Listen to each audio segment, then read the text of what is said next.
l'agence Sovimo vous présente les clés de l'immobilier. Visez haut, visez beau, visez Sovimo.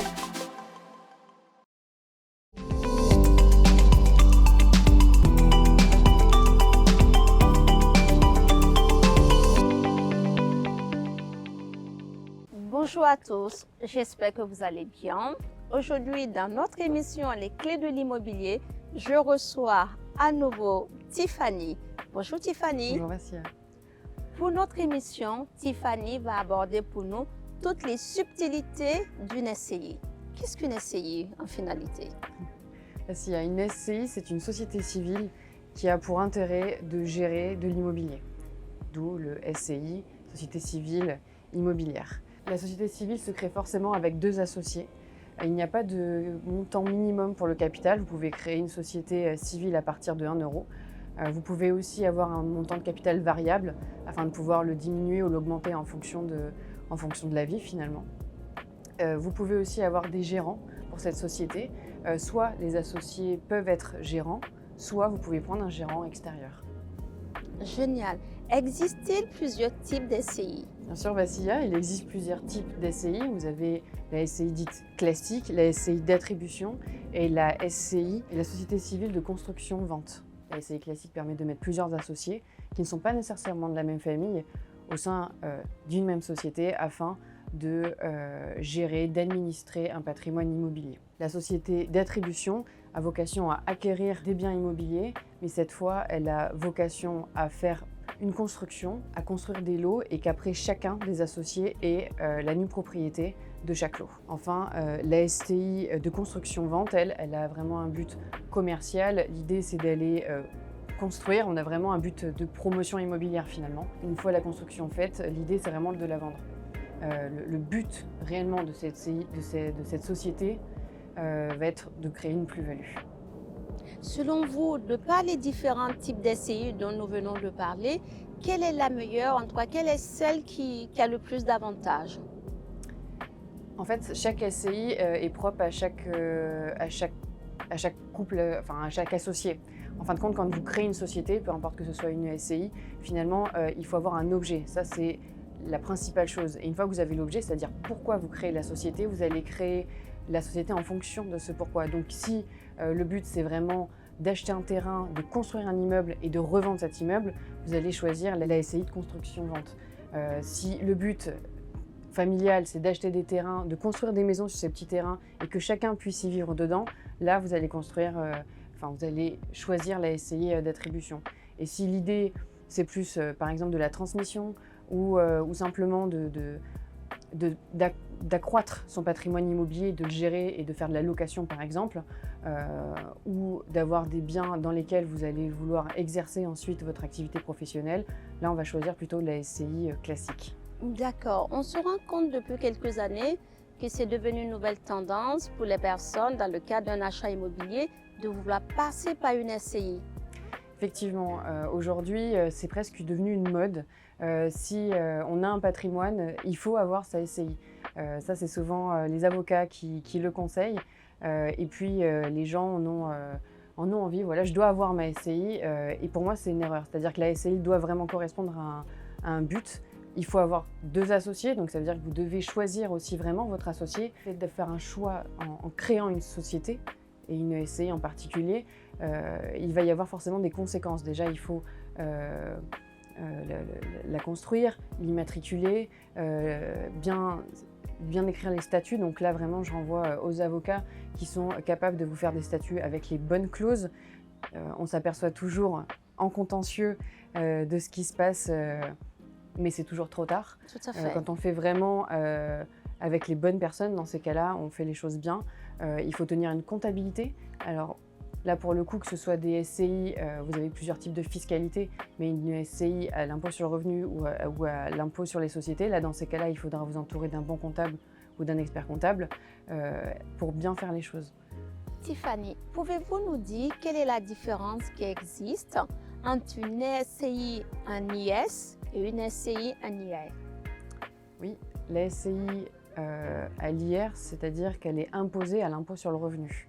On va dire qu'elle est dite transparentes, c'est-à-dire que si la société fait des bénéfices, ils seront imposés entre les mains des associés en fonction de leur rapport au capital.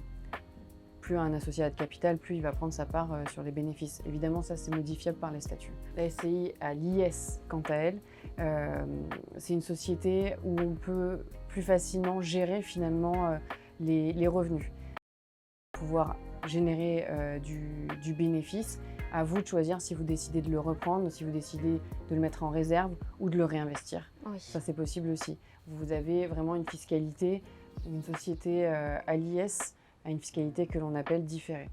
Et ensuite, la fiscalité entre l'IR et l'IS diffère au moment de la vente également. Sur la vente, on va aller chercher directement, encore une fois, les associés. Vous faites une vente, les bénéfices de la vente vous reviennent. À l'IR, encore une fois, et même fiscalement, c'est très différent. On va aller chercher la part de chaque associé, puis on va aller calculer la plus-value et l'impôt se fera au niveau de la société, c'est-à-dire que vous avez 15%, puis 25% en fonction évidemment des montants. Et après, on va appliquer la base de la plus-value. L'idée, c'est que vous avez vraiment la main dessus, contrairement à une société à l'IR où pour le coup, c'est soit vous créez du déficit et dans ces cas-là, pourquoi pas, puisque c'est rapportable aux impôts, mais vous n'avez pas le choix du moment où vous le rapportez, c'est tout de suite.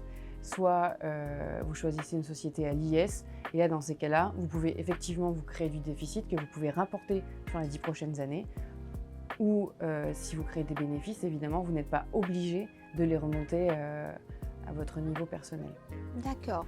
Pour une personne qui se demande ou qui s'interroge à avoir sa SCI, parce que c'est la nouvelle mode en ce moment, de par votre expertise, votre accompagnement en tant que gestionnaire de patrimoine, vous allez d'abord demander à la personne quelles sont ses réelles intentions et lui conseiller ensuite une SCI à l'IR ou une SCI à l'IS, c'est ça? Exactement. D'accord. Je vais vraiment m'enquérir de savoir pourquoi elle veut le créer, avec qui, quelles sont les clauses qu'il va falloir ajouter. Est-ce que c'est une personne de la même famille? Est-ce que cette personne est mariée? Est-ce qu'elle va se marier? Enfin, il y a tout un tas de choses qu'il faut vraiment prendre en compte.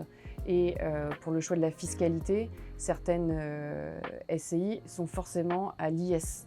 Elles sont principalement à l'IR, mais certaines sont à l'IS dès qu'en fait il y a un but commercial.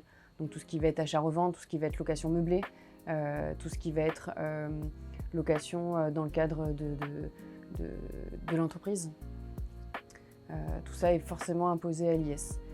L'IS a un autre avantage aussi par rapport à l'IR, ça va être d'aller protéger les associés.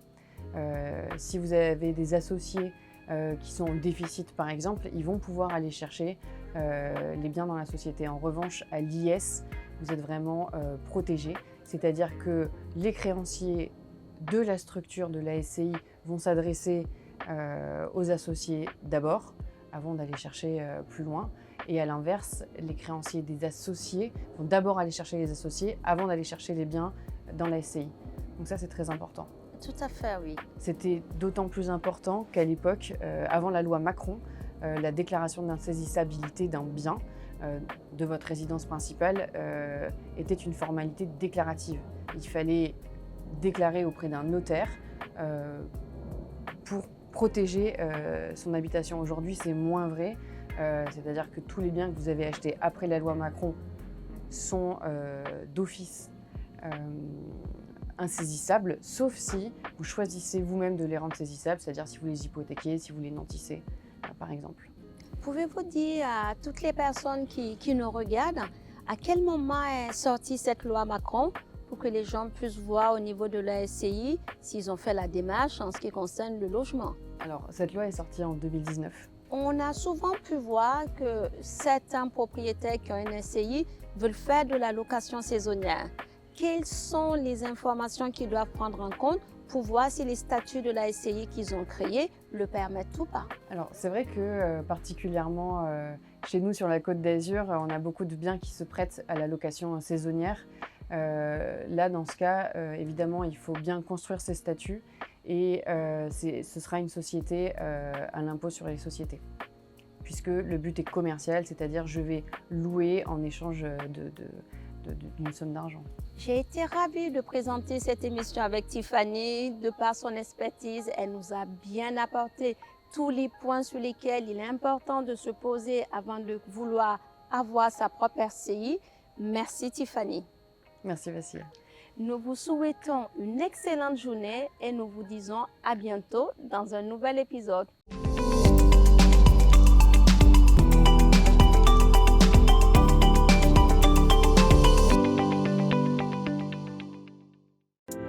L'agence Sovimo vous présente les clés de l'immobilier. Visez haut, visez beau, visez Sovimo.